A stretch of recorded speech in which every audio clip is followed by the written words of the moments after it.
Bonjour à toutes et à tous et bienvenue dans un nouvel épisode de The Prep Dads Podcast. Ici, on parle nutrition, training, bodybuilding, productivité, tout ce qui pourrait toucher de près ou de loin à votre développement personnel. Je parle aussi pas mal de Thaïlande. Je m'appelle Louis, vous me connaissez sûrement sous le nom de The Prep Dad. J'ai un master en sciences de la nutrition, du sport, de l'université d'Ulster, et je serai votre hôte durant tout ce podcast. Alors, je précise mon master parce que parfois on me dit master en sciences de quoi, master en sciences d'où, donc maintenant je réponds à cette question, comme ça on ne me la pose plus. Et aujourd'hui, on va parler, du moins on va discuter autour d'une question qui suscite beaucoup de débats et d'inquiétudes parfois si vous voulez perdre du poids ou si vous êtes coach et que vous faites perdre du poids à vos clients, et c'est: la perte de poids peut-elle endommager notre métabolisme?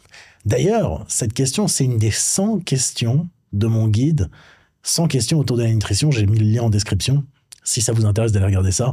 Et je pense que c'est une question intéressante et j'aimerais la détailler ici et donner des pistes de réflexion au-delà de ça.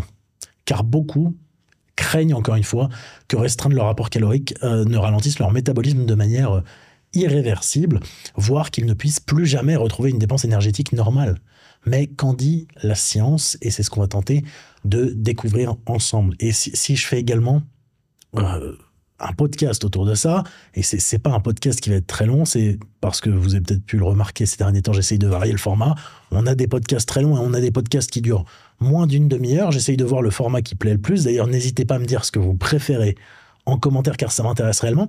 Et également, tout simplement, car j'ai bientôt des déplacements pour des compétitions et je dois faire beaucoup de podcasts à l'avance. Et vous imaginez bien que faire 2 heures de podcast par jour pendant 5 jours d'affilée, c'est pas le plus agréable. Donc cette semaine, je dois tourner 5 podcasts, donc je vais essayer d'alterner un petit peu les formats. Et également, les podcasts sont moins longs, car j'ai tout simplement moins d'invités, ou je n'ai pas d'invités en ce moment, à Bangkok, donc c'est un petit peu plus complexe. Avant de démarrer dans le vif du sujet, si vous êtes intéressé par la nutrition, le training et recevoir des informations gratuites, je mets le lien de ma newsletter en description de cette vidéo. J'ai changé le format de la newsletter. Vous pouvez directement sélectionner les sujets qui vous intéressent et je ne vous enverrai des mails que sur les sujets qui vous intéressent. Vous avez le choix: nutrition, training, Thaïlande expatriation, business de coaching et tous les sujets. Comme ça, moi, encore une fois, ça me permet de vous envoyer les meilleurs mails pour vous et pas de vous envoyer un mail par semaine alors qu'au final, il n'y en a qu'un par mois qui vous intéresse. Donc, j'espère que ça vous plaira. Mettez vos emails dans la description et ça sera parfait comme ça. Donc, on va parler de métabolisme, de perte de poids et des pistes de réflexion derrière. Donc, on va commencer par parler du métabolisme et de la perte de poids. Ensuite, on va parler de l'impact de l'entraînement sur la thermogénèse adaptative. On va faire une conclusion à ça, parce que c'est pas très long. Et ensuite, on va parler d'autres choses, parce que si, et ça va être le point de la vidéo, si le métabolisme ne se bloque pas, alors comment on explique que certaines personnes à un certain stade ne perdent plus de poids, ou du moins ont plus de mal à perdre du poids? Et déjà, pour commencer, il est très peu probable que la perte de poids modifie de manière irréversible le métabolisme, même si vous descendez à des niveaux de masse grasse essentiels, très très bas. Ça a été appuyé par Zinchenko et Henselman en 2016, Schoenfeld et collaborateurs en 2020, Tinsley et collaborateurs en 2019, Trexler et collaborateurs en 2017. Alors, je vais donner beaucoup de références scientifiques. D'ailleurs, si vous avez des questions sur ces références, vous les mettez en commentaire et j'y répondrai. Tout simplement parce que lorsqu'il s'agit de sujets comme ça en nutrition, selon moi, il faut être très précis. Parce qu'encore une fois, c'est comme ça qu'on peut contredire une idée. On appuie des preuves là où les personnes qui disent que le métabolisme se bloque n'en ont pas. Après, il est possible qu'une personne ayant perdu du poids brûle moins de calories qu'une autre du même poids et de la même composition corporelle, mais qui n'a jamais suivi de régime. Et ça, c'est appuyé par Leibel et Hirsch en 84 et Astrup et collaborateurs en 99. Donc, c'est-à-dire que potentiellement, si vous faites le même poids, la même composition corporelle que quelqu'un, mais que cette personne n'a jamais fait de perte de poids, alors il y a de grandes chances que vous brûliez moins de calories que cette personne. Le concept clé en réalité ici, lorsqu'on parle de perte de poids et de métabolisme, c'est la thermogénèse adaptative. C'est-à-dire la réduction de la dépense énergétique totale au-delà de ce qu'on attendrait simplement d'une perte de poids. Et cet effet de thermogénèse adaptative, il varie d'une personne à l'autre et d'environ seulement, on va dire, 50... Et environ 60% des individus présentent une baisse significative de leur métabolisme de repos après une perte de poids de 6 kg. Donc vous voyez, ça ne touche potentiellement que 60% des gens, et pas 100%, donc il y a quand même 40% des gens qui ne sont pas touchés. Ça, c'est appuyé par Muller et collaborateurs en 2015, Martins et collaborateurs en 2020. Mais dans la plupart des cas, cette baisse, elle est seulement de 3 à 5%. Et donc pour beaucoup de personnes, c'est 50 à 75 kilocalories, ce qui est insignifiant. Donc vous voyez, en perdant du poids, vous pouvez avoir une baisse de votre métabolisme, mais ça touche potentiellement qu'un pourcentage de la population. Et cette baisse, elle n'est pas cliniquement significative. Elle est insignifiante parce que 50 à 75 calories, vous imaginez bien que ça ne va pas changer une vie lorsqu'il s'agit d'apport et de perte de poids. Ce qu'on voit également, c'est qu'avec une perte de poids d'au moins 5% donc de votre poids total, une légère baisse du métabolisme de repos est probable, et à partir de 10%, les muscles peuvent devenir plus efficaces et consommer moins d'énergie pour un même effort. Et ça, c'est appuyé par Nimmo et collaborateurs en 2018, Goldsmith et collaborateurs en 2010, Sainsbury et Jong en 2012.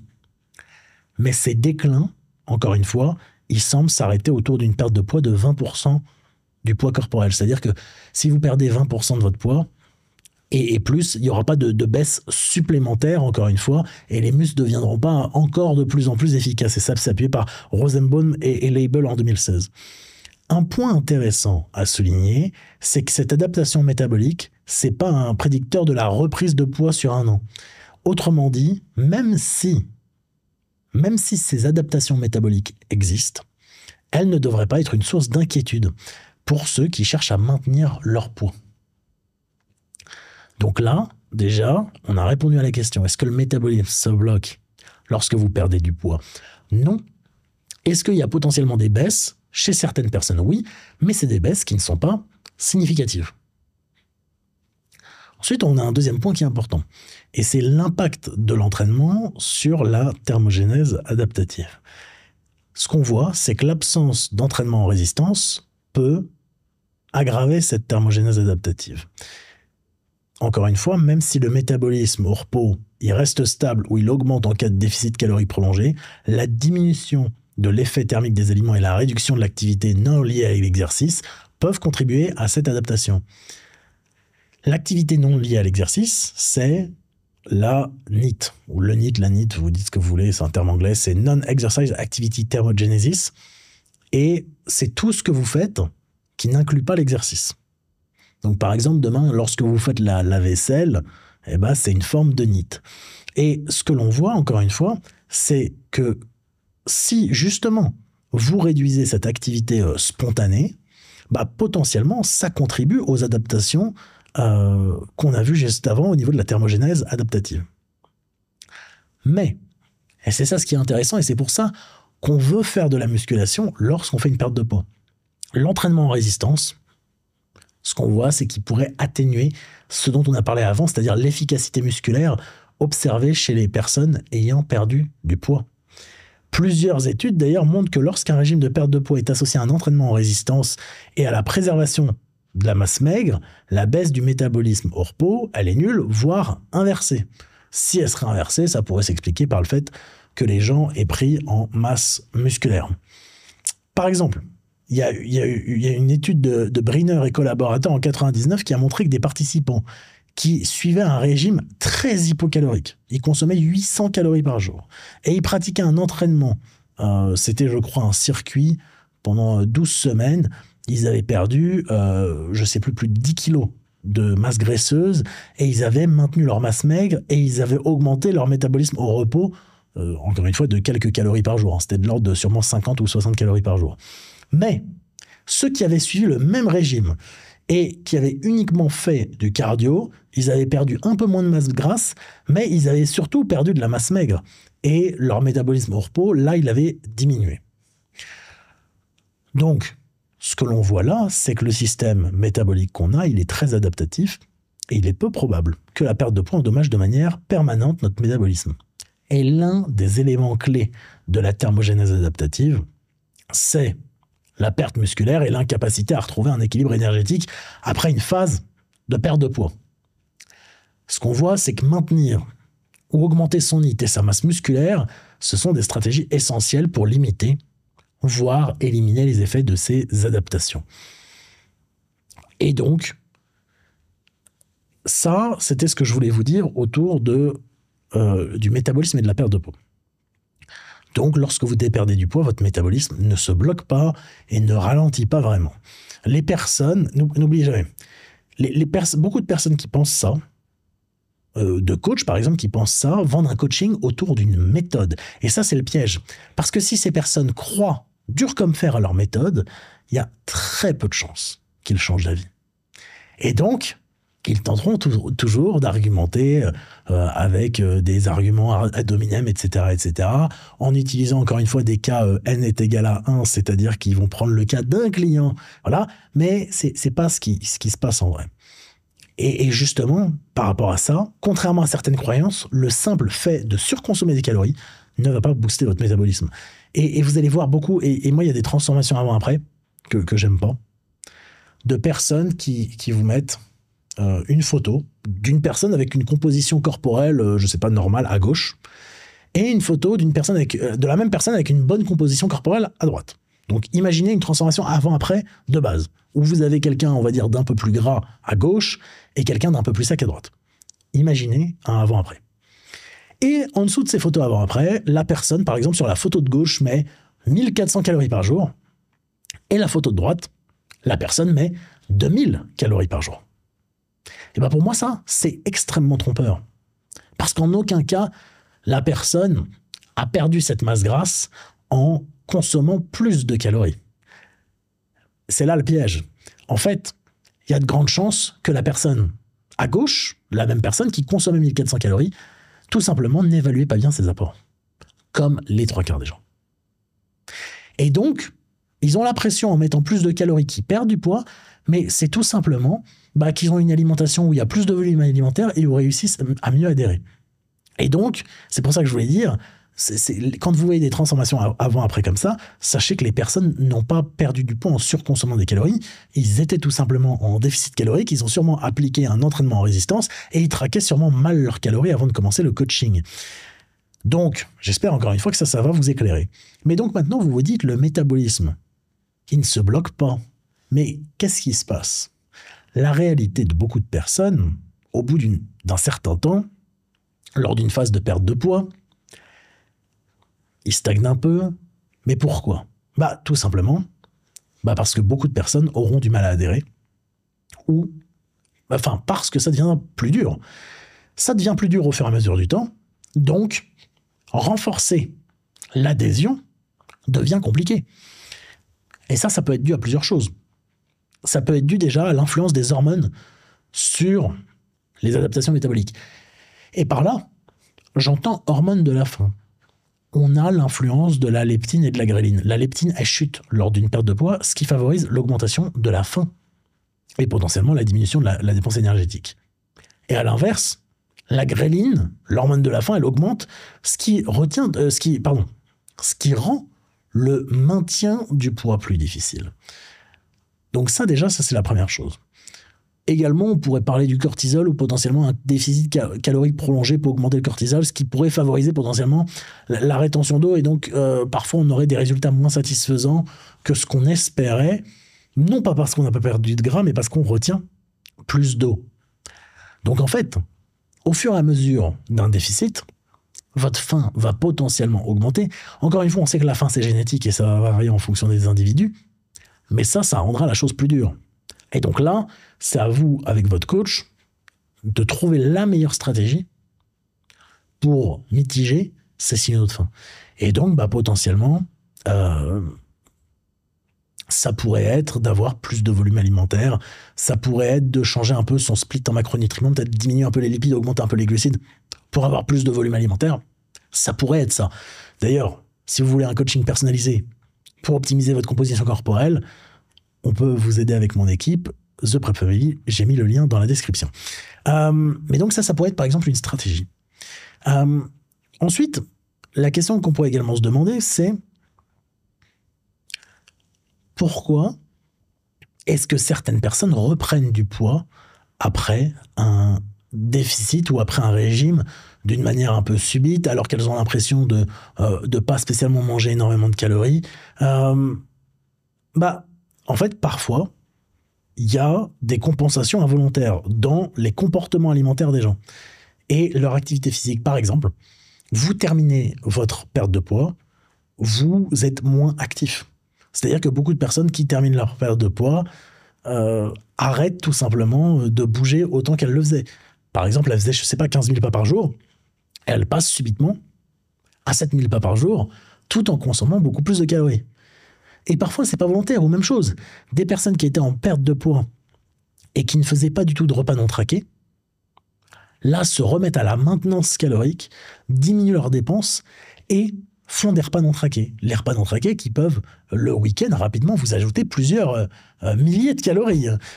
Et parfois, il y a des repas que je vois de certaines personnes qui font peut-être 3000 calories à un repas sans s'en rendre compte parce qu'il y a entrée, plat, dessert avec des plats en sauce et des aliments frits.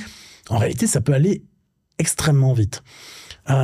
Et donc, ce qu'il faut vraiment se dire, c'est est-ce que c'est notre métabolisme qui ralentit ou est-ce que c'est un sans changement des habitudes qui explique la reprise de poids? Et c'est pour ça que d'ailleurs, quand vous êtes en restriction calorique, le but, c'est d'avoir quand même une certaine flexibilité dans vos choix lorsqu'il s'agit des sources de glucides, lorsqu'il s'agit des sources de lipides, et encore une fois, d'avoir une éducation autour de l'alimentation. Parce que si vous avez une bonne éducation autour de ça, ça sera beaucoup plus simple d'être flexible et donc de mieux gérer la phase de maintenance qui suit justement cette phase de déficit calorique. Ensuite, par rapport à ça, par rapport aux stratégies, que vous pourriez adopter pour limiter ces adaptations métaboliques. On sait déjà que c'est relativement faible, mais le but en fait de stratégie, ça serait plus des stratégies pour moins vous frustrer ou atténuer vos sensations de faim. Donc on voit que les stratégies qui sont adoptées, c'est pas des stratégies pour relancer le métabolisme, c'est des stratégies pour mieux adhérer. Par exemple, ce qui existe, c'est les périodes de refeed ou les diet breaks, c'est-à-dire augmenter l'apport calorique de manière contrôlée. Un refeed, ça sera peut-être 1 ou 2 jours. Un diet break, ça serait peut-être 1 ou 2 semaines.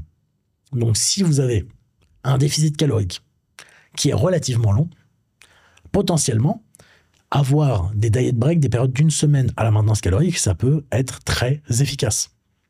Des refeeds, des jours avec plus de calories, ce qu'on voit en réalité, c'est que les bénéfices, ils seraient sûrement plus psychologiques que physiologiques. Ensuite, également, ce qu'il faut se dire, c'est vous avez sûrement déjà entendu parler de la reverse diet. C'est-à-dire, après une phase de déficit, remonter progressivement ses calories. Alors moi, ça fait longtemps que je dis une chose, la reverse diet, c'est sûrement quelque chose, à un certain degré de relativement marketing. C'est-à-dire qu'il y a certaines personnes qui font des reverse diet de 2-3 mois. Je comprends l'idée de ne pas vouloir remonter ses calories à la maintenance recalculée d'un coup, parce que ça fait peur. Mais pour moi, une reverse diet, ça ne doit pas durer, si vous en faites une, ça ne doit pas durer 3 mois. Hein. Ça dure 2 semaines, vous remontez par palier jusqu'à la maintenance calorique recalculée, c'est ce qui compte. Mais encore une fois, il n'y aura pas de différence sur votre santé. Enfin, alors non, il y aura sûrement une différence et ça sera sûrement meilleur après un déficit calorique de directement remonter à votre maintenance recalculée. Pourquoi ? Tout simplement parce que ça vous permet de sortir de cet état de déficit calorique où vous avez sûrement une faible disponibilité en énergie. Donc, ce qui est potentiellement intéressant de faire, c'est vous finissez votre déficit, vous recalculez votre maintenance calorique, vous retournez à cette maintenance. Alors oui, vous aurez sûrement une augmentation de votre poids corporel, qui peut être plus ou moins importante. Mais encore une fois, ça sera sûrement de la rétention d'eau intramusculaire, plus de réserve de glycogène, et même un peu de rétention d'eau d'une manière globale, ça ne sera pas de la masse grasse. Et ensuite, évidemment, continuez d'avoir une dépense acceptable. Et c'est-à-dire, lorsque vous allez sortir de votre déficit, diminuez légèrement votre dépense, augmentez légèrement vos apports. Ou augmentez beaucoup vos apports et gardez la même dépense. Et ajustez au fur et à mesure du temps. Mais voilà, donc j'espère que ce podcast, bien plus court que d'habitude, aura répondu à vos questions autour de ça. Un métabolisme ne se bloque pas, un métabolisme ne se casse pas. Encore une fois, ce qu'on voit, c'est que plus un déficit calorique avance, plus c'est potentiellement dur de tenir. Vous pourriez mettre en place des stratégies comme des refeeds ou des date breaks pour, encore une fois, pallier ça. Et voilà. Donc, on se retrouve la semaine prochaine pour un prochain épisode. Je ne sais pas encore le thème, mais ce sera sûrement autour de la nutrition. Encore une fois, ou peut-être autre chose à voir ce que je fais. J'espère que ça vous aura plu, que j'aurai répondu à cette question. N'hésitez pas à mettre toutes vos recommandations de podcast dans les commentaires YouTube ou par mail. Vous pouvez m'envoyer un mail, je réponds toujours à coaching@theprepdad.com ou sur Instagram. Et on parle la semaine prochaine. Merci beaucoup.